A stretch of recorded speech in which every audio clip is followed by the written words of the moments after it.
Welcome to my channel.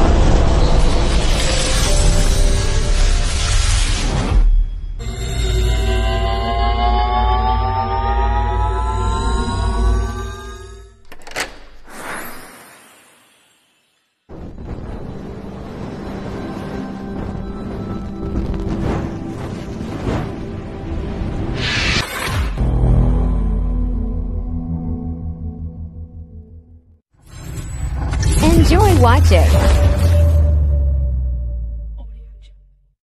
Beauty set for ano po?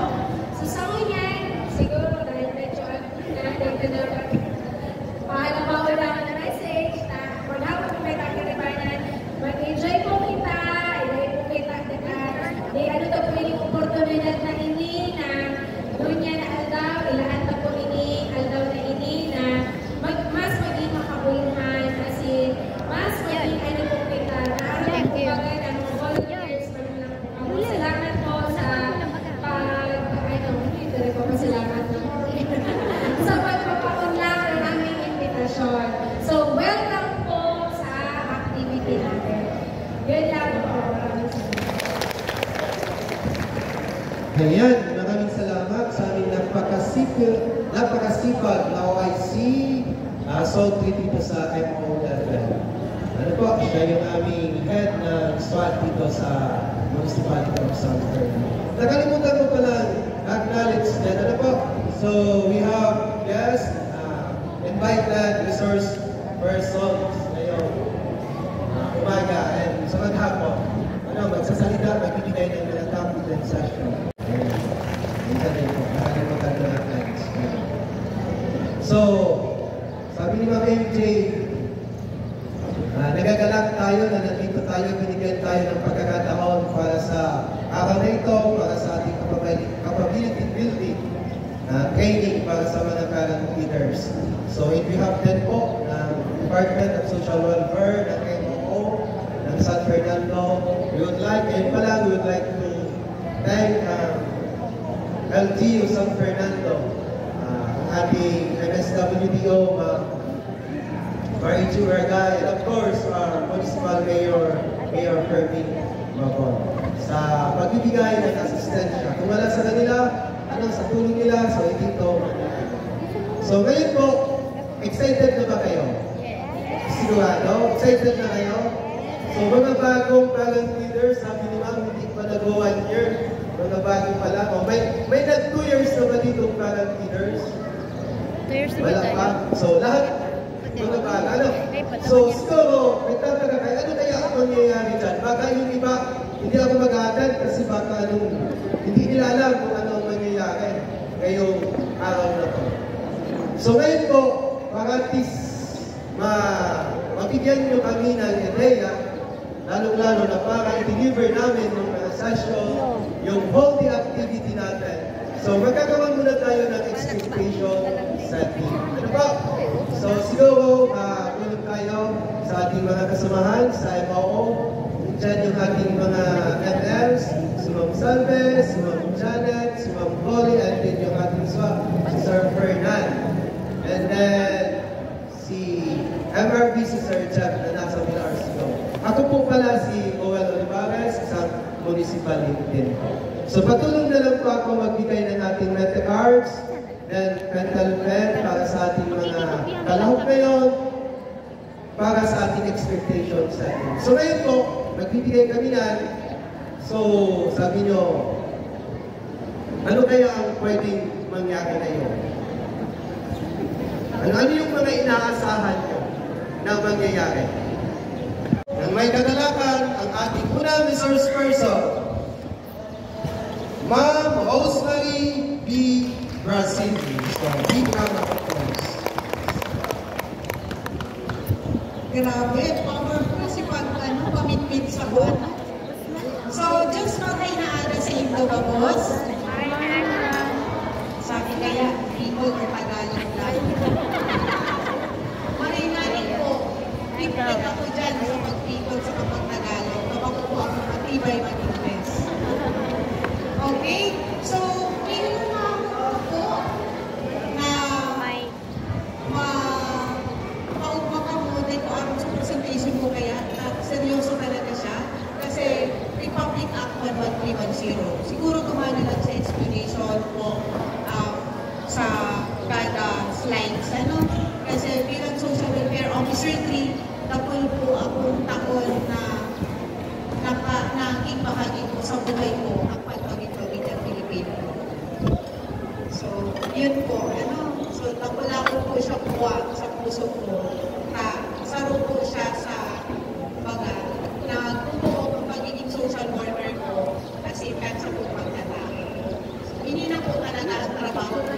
way back 2010. Sinabi ko sa gusto. Okay, para sa discussion po Republic Act 11310, so pupunan ko na. Ano nga yata ako patiguan si ma'am sa pagsalang ito? Ito po yung picture we got for Christmas party ni last year.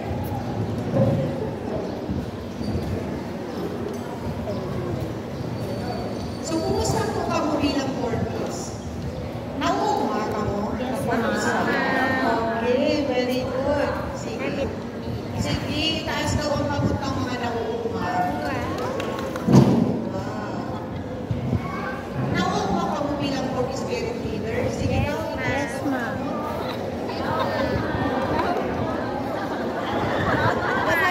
Ano kami nag-aaral lang kaya? Kaya knock up. May kawaga, tapos ganyan. Sige, nagtutuwa-tuwa. Sige. Sana pag-tuwa-tuwa niyo, kumakitaan dyan sa presentation kung ano talaga ang sa inyong mission. Bilang professional. Kasi hindi pinagtutupot na kita bilang tao may mission. Okay, sige daw, taas yung pagod, kaway-kaway. Sige. Nakita, kapag sa ikaw mission sa lawang sa okay, so pupunan ko na po orientasyon sa Republic Act 11310 for 4Ps Act at Implementing Rules and Regulation o IRR ng Pantawid Pamilyang Pilipino Program. So, sa outline ko po, so ini ang magiging flow ng discussion.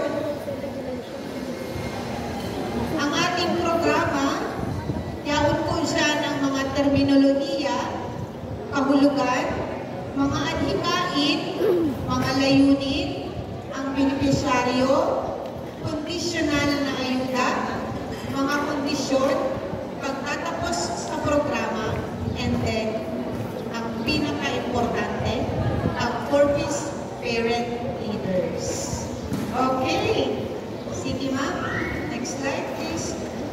Okay. Para sa 4Ps Act, Pantawid Pamilyang Pilipino Program Act, Republic Act 11310, sign, and then nakalag po dyan ang effectivity. So, kansuarin siya na permahan April 17, 2019 ang Republic Act 11310. Si Isay po hindi ang beneficiary na kang 2019. 2011 pa nga nagaro ko. Okay. Tingnan ko. 2019. Before 2019. Inot sa manehan. Why not na sipa 2020 na naging beneficiary? Okay, sige. Taas daw ang kamot ng beneficiary ng kang 2020. 2020 mataas pala.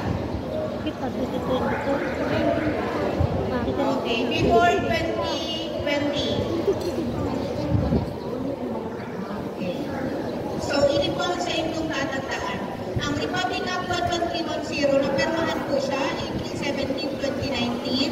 So, ang iba dito sa inyo, beneficiaryo na, ang iba po na iba. Okay? Napermahan naging effectivity po kaya June 6, 2019. Next po, yung ang pagkawin pamilyang, siyempre naging batas na po siya. No? Sa sarang batas, dapat iko yan yung implementing rules and regulation kung sa dyan po nakapaloob ang mga mechanism, procedures, ng implementation ng program. Ano po? So, hindi po napermahan ng December 10, 2019 and naging effective po siya ng March 31, 2020. So, equal na siya ng implementing rules and regulation na ang effectivity po ay March 31, 2020. Next po. So, sunod po na i-discuss ko sa mga terminolohiya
management na ginigibo at sa municipality. Okay? So, next po, compliance verification.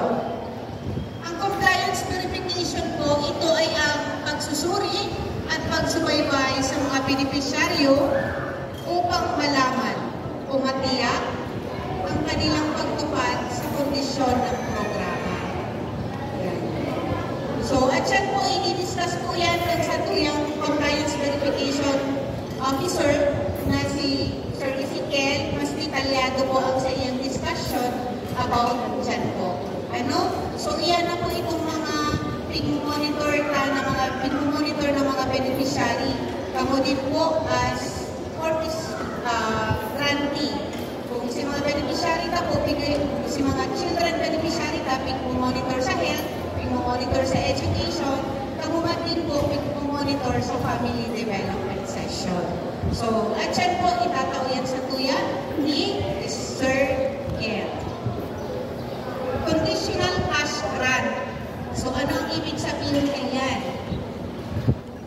Basically, ito ay ang halaga ng ayuda na natatanggap ng mga benepisyaryo na tumutupad o sumusunod sa mga kondisyon ng programa.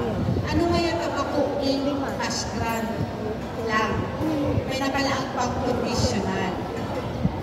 Iyo po, ang cash grant dito, bago pa mo makareceive ng cash grant, dapat nakatupad po pa mo ang mga kondisyones. So, may mga nakaakibat po na kondisyones na sa inyong tutupad doon para magkaigo ka mo ni cash grant. Okay po ba yun? So, ang nare-receive nito, ang ako dyan, may ano nga ni? Cash grant. Conditional cash grant. May na-spot check na taga-national. Tapos, ang sabi, duman sa session sa Muya, ano sweldo, magabot ng mga corpus beneficiary. So, ngunyan, ikokorekta. Kapag ang mga beneficiary nag-aabot na sweldo, ang mga sa mga nare-receive dito. So, ano dapat ang abot? Conditional cash grant. Conditional cash grant. Okay po. So, bako siyang sweldo na bako siyang sweldo para sa mga grantee. Ano po? Ang abot talaga kaya conditional cash grant. Maasahan po, hindi po ba sa San Fernando na ang abot talaga nito kaya is conditional cash grant? Yes, po. So, ipaabot sa inyong mga corpus beneficiary na ang corpus cash grant, yun po talaga ni ang tama ng term. Bakong sweldo. Okay? Next po, educational facility. Ito ay tumutukoy sa mga paaralan, istruktura o lugar na sertipikado ng gobyerno o tinuturing ng komunidad na lugar kung saan natututo o tinuturuan ang mga bata. So, ito po itong mga facility kung saan i-present po yung compliance verification sa education para ma-monitor ang satuyan mga aki. So, next, family development sessions. Ito ay tumutukoy sa mga wasto at angkop na aktibidad na isinasagawa bawat buwan at tinataluhan ng mga grantee o responsible person na may layuning pagandahin, paunlangin ang kanilang kaisipan at kakayahan sa pagtupad ng kanilang mga tungkulin at responsibilidad bilang mga magulang at mahikayat sila na maging aktibong mamamayan sa kanilang komunidad. Okay? So, yan po yung family development session. Kung saan ikaw po per meeting resource person, and then yaon po kamo dyan